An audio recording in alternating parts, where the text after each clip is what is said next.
two leprechauns knocked on the door of an Irish convent. The door opens, and an astonished elderly nun looks out. "Pardon me, sister," says one, "but would you happen to have a nun living here who's about this high?" He holds his hand about as high as his head. "No," she exclaims, "I know of no nun in the convent who's that tall." She pauses, then says, "But our Mother Superior who lives the next town over might know."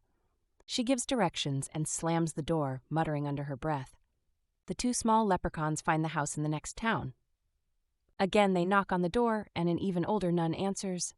The first one asks again, "Excuse me, sister, but would you know of any nuns that are about this high?"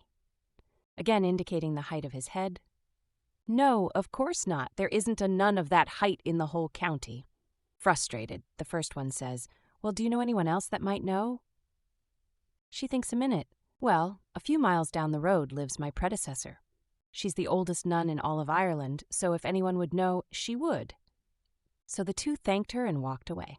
Hours later, after miles of walking, they at last reached the house of the oldest nun in all of Ireland.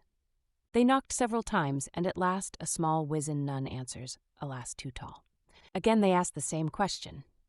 "I know of every sister in the whole blessed country, and I can state emphatically there is no nun living who is that short." With that, she slams the door in their faces. Sadly, the two wee men walked towards the curb, where they sat dejectedly. Finally, the one turns to the other and exclaims, "See, I told you you were f***ing a penguin."